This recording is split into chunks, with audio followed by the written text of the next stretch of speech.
Bonjour à tous. Alors on a vu que la biodiversité s'exprimait à 3 échelles différentes. La biodiversité des écosystèmes, la biodiversité spécifique, c'est-à-dire les espèces différentes qu'on trouve dans un milieu, et la diversité génétique, c'est-à-dire la diversité des allèles, des caractères finalement qu'on va trouver au sein d'une population d'une même espèce. On va essayer de comprendre dans cette vidéo quel est le rôle de la reproduction dans cette diversité. Vous êtes prêts? C'est parti!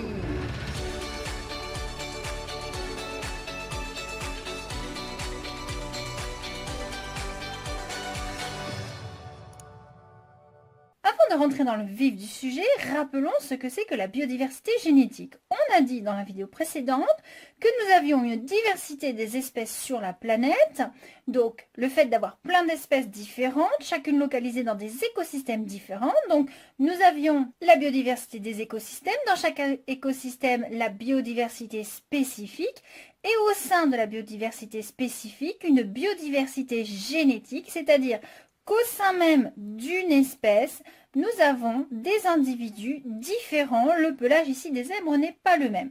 Donc dans cette vidéo, on va essayer de comprendre quelle est l'influence de la reproduction sur cette biodiversité génétique. Cette biodiversité génétique qui existe au sein de notre espèce existe chez beaucoup d'animaux. Nous avons ici une jolie petite poupoule que l'on qualifie de bleue. Alors cette couleur bleue, elle existe chez beaucoup d'autres animaux. C'est ce qu'on appelle la couleur gris ardoise. Alors ici, nous avons une poule andalouse. Ce gris, il est bordé d'un liseré noir et il est obtenu par croisement entre deux variétés de poules. Pour obtenir une poule bleu andalou, on va avoir besoin d'un coq noir et d'une poule blanche, ou vice-versa, un coq blanc ou une poule noire. On obtient 100% de bleu andalou. Si l'on croise un coq bleu avec une poule blanche, ou vice-versa, on obtient moitié bleu, moitié blanc. On va essayer de comprendre pourquoi on retrouve ces couleurs d'une génération à une autre. Et là, pour cela, on va forcément parler de génétique, on va parler de chromosomes et de gènes. Alors, si on fait de la génétique, ça veut dire qu'on va parler du gène responsable de la couleur de la poule. Ce gène possède deux allèles, l'allèle N qui donne la couleur noire et l'allèle B qui donne la couleur blanche. Alors, la question est, qui est dominant? Qui est récessif? Comment est-ce que ça fonctionne chez les poules? Qui est qui? Essayons de voir ça. On prend notre premier croisement. On a pris des poules de lignée pure, c'est-à-dire qu'elles possèdent sur chacun du chromosome portant le gène de la couleur, le même allèle. Donc ici, nous avons noir, noir, puisque notre coq est noir. Et là, nous avons une poule qui possède sur un chromosome l'allèle blanc et sur l'autre chromosome l'allèle blanc. Fabriquons les gamètes, on sépare les paires. Donc le coq, lui, va donner à son enfant forcément un chromosome avec l'allèle noir. Et la mère va donner à son enfant, son petit poussin, forcément, le chromosome avec l'allèle B. Ici, nous avons donc un génotype NB qui va nous donner un phénotype bleu. Ni papa, ni maman. Nous avons ici une troisième couleur. Ça veut dire que noir n'a pas pris le dessus sur blanc, blanc n'a pas pris le dessus sur noir. Les deux ont fonctionné. On suppose donc, en hypothèse, après étude du premier croisement, que N et B sont codominants. Alors, vous allez me dire comment on peut faire pour vérifier. C'est simple, on prend le deuxième croisement. Ici, c'est un croisement réalisé par l'éleveur. Il obtient en croisant un coq bleu et une poule blanche, 50% de bleu, 50% de blanc. Ça, c'est le comptage sur le terrain. Nous avons émis une hypothèse en se servant de ça. On va donc devoir d'abord faire notre tableau de croisement et vérifier si nous obtenons bien ces pourcentages. Réalisons donc le tableau de ce croisement-là. Nous avons donc ici, on va mettre le mâle là, la femelle là. La femelle, elle est blanc sale, donc elle est B, B. Donc dans ses ovules, elle met soit B, soit B. Le mâle, ici, il est bleu, c'est-à-dire qu'il a BN. Si notre mâle est bien BN, forcément, puisque maman a donné B, papa a donné N, il faut forcément ça.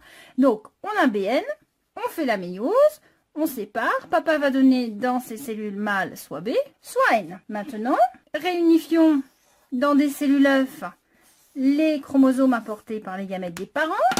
Nous avons donc ici un poussin qui reçoit B de sa mère, B de son père, c'est un poussin qui va être blanc. Nous avons un poussin pareil ici, B, B, hop, qui va être blanc.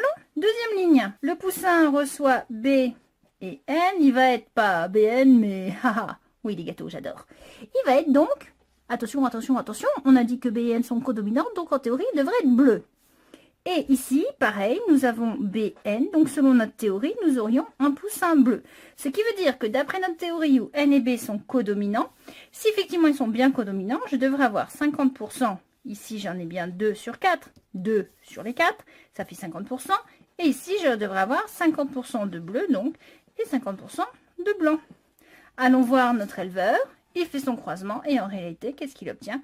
50% de bleu, 50% de blanc. Nous avons donc bien ici notre hypothèse qui est juste. Nous avons tout bon. Donc vous voyez qu'ici, la reproduction, elle est importante dans la diversité génétique puisque nous avons par croisement des couleurs différentes. Et oui, quand on parle de biodiversité, on pense tout le temps aux animaux. Mais ça existe chez les végétaux. Regardez ici. J'ai des patates différentes, des pommes de terre différentes. J'ai plusieurs variétés. Alors je vous explique, la variété de pommes de terre, elle n'existe pas dans la nature. C'est la variété César ici. Elle est idéale pour faire les frites. Donc en fonction de ce qu'on veut produire comme pommes de terre et qui sera notre acheteur de pommes de terre, en fonction de ce que notre commanditaire veut, on va planter les patates qui l'intéressent. Si le gars il nous commande des patates pour faire des frites et qu'on lui plante des patates pour faire de la soupe, il va pas être content. Donc ici, on a plusieurs variétés. Nous avons là des grosses patates, c'est la César, spéciale frites. Nous avons les toutes petites, les rates, c'est bon dans la poêle sautée, un petit peu d'huile, hop.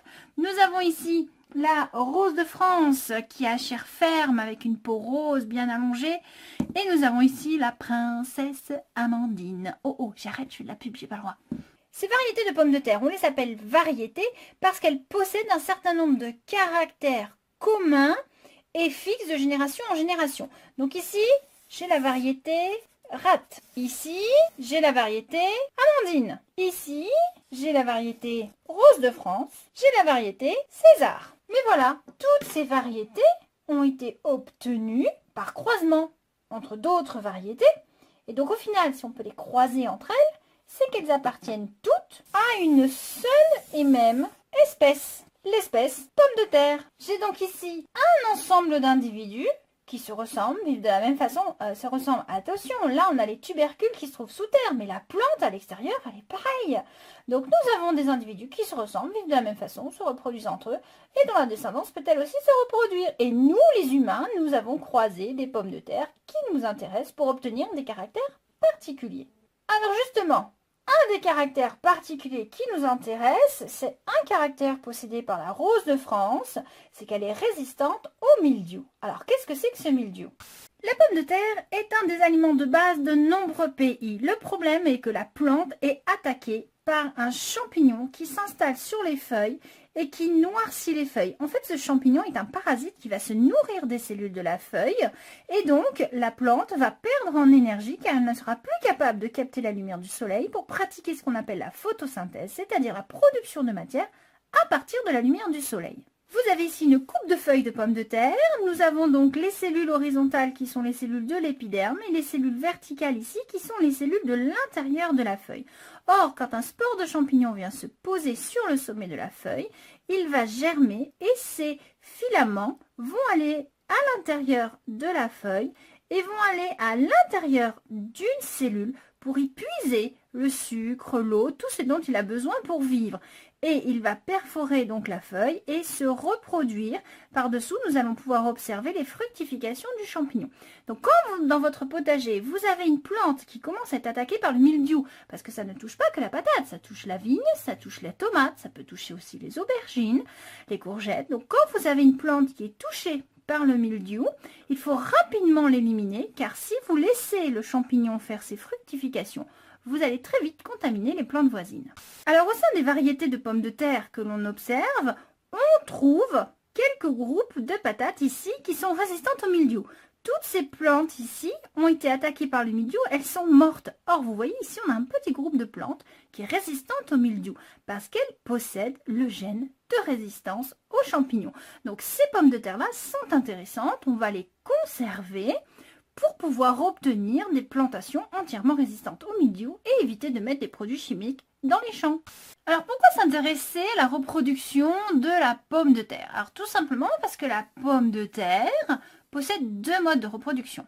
Tout d'abord, la reproduction sexuée. Qui dit reproduction sexuée dit intervention de cellules sexuelles. Ça concerne donc les fleurs. Les fleurs vont recevoir tac, tac, tac, tac, du pollen, provenant bien sûr, bien souvent, d'une autre fleur. Et ces fleurs vont donc donner des fruits. Et ces fruits vont donc donner des graines, puisqu'elles contiennent les graines. Ces graines vont passer l'hiver dans le sol et au printemps germer, donner une nouvelle plante qui va produire aussi ses pommes de terre. Donc on a ici, là, un nouvel individu et c'est important, son patrimoine génétique est différent de celui de la plante mère. Pourquoi? Parce qu'il a reçu des chromosomes de la plante mère par les ovules de la fleur et les chromosomes contenus dans les cellules reproductrices transportées par le pollen et qui ont été donc emmenés par les petites bêtes ou le vent et qui sont venus féconder la fleur. Nous avons donc deux patrimoines génétiques, celui d'une autre plante et celui de cette plante. Comme vous, papa et maman, quoi. Hein, l'enfant, il est différent de papa-maman. Et bien là, c'est pareil, la pomme de terre. Même si pour vous, d'extérieur, elle ressemble à une patate, il n'y a rien de différent. C'est génétiquement pas le même individu que sa maman d'origine. La pomme de terre possède une deuxième méthode de reproduction, c'est la reproduction asexuée. Alors, comme son nom l'indique, asexuée, ça vient du grec a, qui est privatif, c'est-à-dire sans intervention de cellules sexuelles. Alors, comment est-ce qu'elle fait?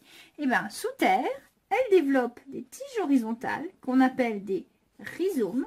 Et ces rhizomes vont développer des tubercules de réserve qui contiennent du sucre sous forme sucre lent, amidon. Je vous renvoie aux vidéos sur la nutrition des végétaux et la mise en réserve des sucres.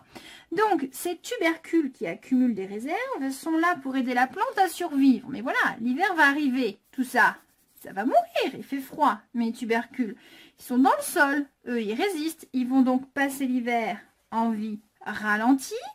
Donc, on a en général une dizaine de tubercules qui passent l'hiver dans le sol. Et arrivé au printemps, le tubercule qui est là ici va germer, va donner un nouvel individu, va se vider de son énergie. Et le nouvel individu va donner de nouveaux tubercules, ainsi que bien sûr des fleurs, etc. Alors, ce qui est intéressant ici, dans ce système-là, c'est que finalement, cet individu-là, il est génétiquement identique à la plante mère. Et oui, j'ai pris une pomme de terre ici, elle est restée sous terre, elle a donc les chromosomes de cette plante-là, puisqu'elle fait partie de la plante. C'est comme si je vous cassais le bras, je le mettais dans le frigo, je le sors un mois après, et je le remets au chaud, et de votre bras, il repousse un individu. C'est pareil. Et si vous ne me croyez pas, vous n'avez jamais vu de patate germer? Là, regardez, c'est quoi là? Là, j'ai des bourgeons. J'ai une pomme de terre qui va germer. Et si je la laisse et que je la plante sous terre, je vais avoir un nouvel individu qui sera donc génétiquement identique à la plante mère. En agriculture, on a donc le choix pour faire sa plantation de patates. Soit on va semer des graines, soit on va semer directement les pommes de terre. Et vu que nous avons, nous, les humains, des besoins particuliers, un supermarché va par exemple commander à une centrale d'achat agricole. Bon ben voilà, pour le mois de novembre, je voudrais 5000 tonnes de patates spéciales frites. Donc la centrale, elle va aller voir, hop, les agriculteurs, oh, qui c'est qui fait des patates? Alors vous choisissez la variété César parce qu'on a un gros supermarché qui va nous l'acheter et tout. Bon, alors d'accord, ok, on veut absolument des patates bonnes pour faire des frites. Qu'est-ce qu'on va faire? On va prendre des graines où on n'est pas sûr des petits chromosomes qui ont été apportés par le pollen, ou alors on va prendre des patates qui proviennent d'une plante qui a déjà fait ses preuves et qui nous a sorti des super patates pour faire des frites. Et ben voilà, on va prendre celle-là, on est sûr qu'en le replantant, on va obtenir les mêmes patates avec les mêmes caractéristiques. Alors que là, oui d'accord, je vais planter une graine, ça va me donner un plan, mais qu'est-ce que je vais avoir là comme pomme de terre? Est-ce que je vais vraiment avoir ça? J'en sais rien moi, ce qu'il y avait comme chromosome et comme gène dans ce pollen là. Ok? Ça c'est très incertain. Donc en agriculture, en général, si les graines ne sont pas produites par ce qu'on appelle un semencier, c'est-à-dire un laboratoire qui fait des croisements pour obtenir des graines aux caractéristiques particulières. Si on n'a pas des graines certifiées par un semencier, qu'est-ce qu'on fait? On réutilise une partie de sa récolte précédente pour obtenir des individus aux mêmes caractères. En supposant maintenant que nous soyons des semenciers et non plus des agriculteurs, nous avons une commande de graines de pommes de terre qui permettrait de produire des plants qui soient bons pour faire des patates. Mais le problème, c'est que cette variété-là, elle est sensible au mildiou. Et nous, on veut une variété résistante au mildiou qui produit donc des patates bonnes pour faire des frites. Mais qu'est-ce qu'on va faire? On va chercher une patate résistante au mildiou, une patate qui est bonne pour faire des frites.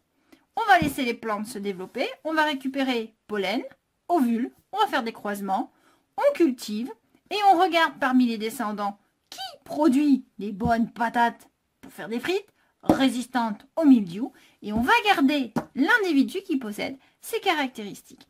Ça, c'est très pratiqué sur les tomates. Je vous explique. Chez les tomates, nous avons énormément de variétés de tomates. Il en existe plus de 700 avec des caractéristiques différentes. Et certaines sont résistantes au mildiou. On va donc travailler ici sur deux gènes. Un gène situé sur le chromosome numéro 10 qui est le gène de résistance au mildiou. Il possède deux allèles, grand R pour résistant au mildiou et S pour sensible au mildiou. Et nous avons sur le chromosome numéro 5 le gène responsable de la taille des fruits. Nous allons utiliser grand G pour gros fruits et grand P pour petits fruits. Alors, qu'est-ce qui se passe? Qu'est-ce qu'on fait comme croisement? Supposons que l'on veuille obtenir, nous, ce qui nous intéresse, c'est des gros fruits résistants au mildiou. Comment est-ce qu'on va faire pour les obtenir? On va partir d'une plante qui fait des gros fruits, mais qui est sensible au mildiou. On va la croiser avec une plante qui est résistante au mildiou, mais qui fait des petits fruits. Quand on les croise, les individus hybrides obtenus possèdent des petits fruits résistants au mildiou. On est parti de lignées pures. Nous allons donc dessiner les chromosomes portés par cette tomate. Ce pied tomate est une lignée pure, il présente de gros fruits, mais il est sensible au mildiou. Donc s'il a de gros fruits, sur ses chromosomes numéro 5, il est forcément GG. On a dit G pour gros fruits. S'il est sensible au mildiou, sur ses chromosomes numéro 10, il va donc avoir SS.